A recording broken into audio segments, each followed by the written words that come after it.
One day I woke up with a very stiff and painful upper back, and my shoulders and neck were also hurting because of this. It did not feel right because I had a long day to go. So I immediately, intuitively followed this yoga flow, which gave me instant relief. So in this short video, I'm going to share those 15 yoga asanas with you, which are very quick and easy to follow. They are good for everybody from a child to an elderly person. Remember one thing, that this yoga flow will bring you relief first. So you might have to follow a couple of more times throughout the day or maybe for the days to come until your back and shoulders and neck start feeling better. One thing you have to remember is that you have to do only those things that your body allows, that your doctor allows. Okay? If anything doesn't feel right, please don't do this. One thing, and watch this video till end so that you can get more information about the upper back condition and what else you can do to make your back a little better.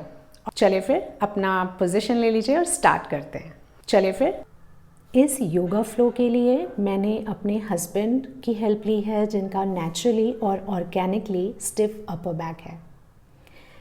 सो चलिए ये flow start करते हैं. आप हर एक आसन को कम से कम 3 सांस के लिए, 3 ब्रेथ्स के लिए या 3 काउंट्स के लिए रोक सकते हैं. बट पहले इस फ्लो को हम साथ साथ करने की कोशिश करते हैं. सबसे पहले दोनों हाथों को एक दूसरे के ऊपर रखेंगे और उसके ऊपर अपने माथे को रेस्ट कराएंगे. पैरों के बीच में दूरी 1 से 1.5 फुट की. फिर सांस लेते हुए दोनों हाथ को अपने चेस्ट के साइड में रखेंगे और सांस लेते हुए सर ऊपर और सीना ऊपर. इस वक्त आपके हाथ के हथेलियाँ और एल्बोज दोनों बेड को टच कर रहे हैं. एक्सेल करते हुए नीचे जाइए और अब सिर्फ हथेलियों पे आ जाइए और सांस लेते हुए सर ऊपर और चेस्ट ऊपर.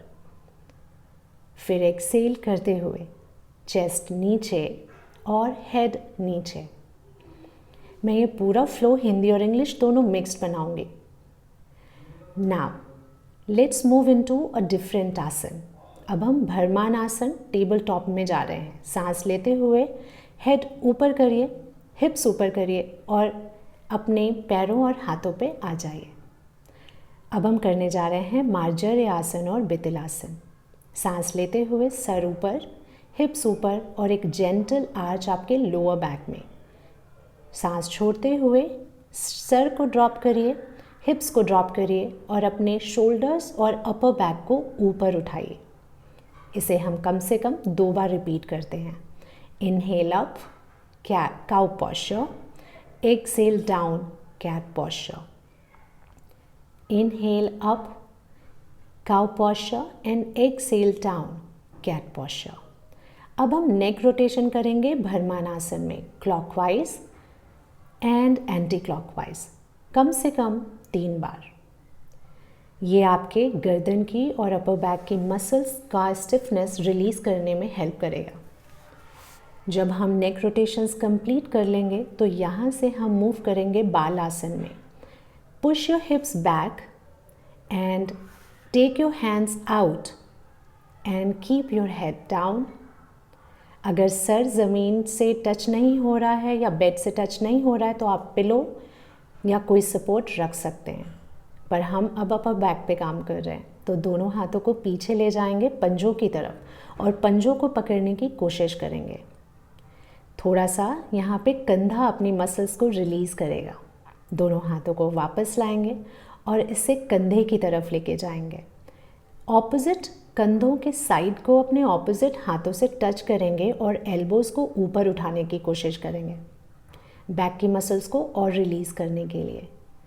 यहाँ से अब हम सांस लेते हुए वज्रासन में मूव करेंगे. वज्रासन एक डाइजेशन के लिए बहुत अच्छा आसन माना जाता है, लेकिन आज हम अपनी अपर बैक पे काम कर रहे हैं. So let's take our hands back और अब अपने दोनों पैरों के पंजों को दोनों हाथों से जितनी अच्छी तरीके से पकड़ सकते हैं पकड़ लीजिए. यहाँ से सांस लेते हुए और छोड़ते हुए कंधों को ऊपर और नीचे करना है, आगे और पीछे करना है और फिर ऑल्टरनेटिवली एक बार दायां और एक बार बायां कंधा आगे और पीछे करना है। इसे आप जितनी बार करना चाहें उतनी बार कर सकते हैं, आपको बहुत अच्छा लगेगा। यहाँ के बाद अब हम मूव करेंगे भारद्वाज आसन के ट्विस्ट के लिए। सांस लीजिए बीच में और सांस छोड़ते हुए दाहिनी तरफ ट्विस्ट कर जाइए। कोशिश करिए कि आपका बायां हाथ दाहिने घुटने को और बाईं तरफ ट्विस्ट करते हुए दायां हाथ बाएं घुटने को ज़रूर टच करें। इसे भी आप कम से कम 3 बार ज़रूर रिपीट करिएगा। बस हम ऑलमोस्ट कंप्लीट करने वाले हैं ये फ्लो। अब आप सुखासन में बैठ जाइए और सुखासन में बैठने के बाद एक बार अपने शोल्डर्स को रोटेट करिए और पीछे ले जाके रोक दीजिए। अब सांस लेते हुए आप दोनों हाथों को ऊपर ले जाइए और सांस छोड़ते हुए फॉरवर्ड फोल्ड मतलब आगे की तरफ झुकना शुरू कर दें। अपने दोनों हाथों को पहले बेड पे रेस्ट कराइए और फिर अपने सर को बेड पे रख दीजिए। फिर से अगर कोई दिक्कत हो रही है सर को बेड या ज़मीन तक ले जाने में तो तकिए की हेल्प ले सकते हैं या फिर आप ब्लॉक की हेल्प ले सकते हैं। और अपने दिन की शुरुआत करने से पहले एक प्राणायाम करते हैं, नाड़ी शोधन या अनुलोम विलोम। नासिकाग्र मुद्रा बनाइए। Block your left nostril and inhale from right. Take a pause, exhale from left. Inhale from left, take a pause and exhale from right. Repeat it for 5 to 7 times. I hope you are able to follow the flow and enjoy the movement. If you have any questions, concerns or feedback, please leave them in the comment section down below and I will try to address all of them. Now, time to discuss those areas that cause back issues and upper back issues quite often in many people. First, what is your mattress like? Is it too soft or too hard? In many people, either too soft mattress or too hard mattress cause back issues, upper back issues and neck issues. So time to get that checked and corrected. Second, are you taking too many pillows or are you taking pillows to sleep? Maybe time to get rid of those pillows and see whether they are going to help in your condition. Third, are you spending a sedentary lifestyle, not moving much?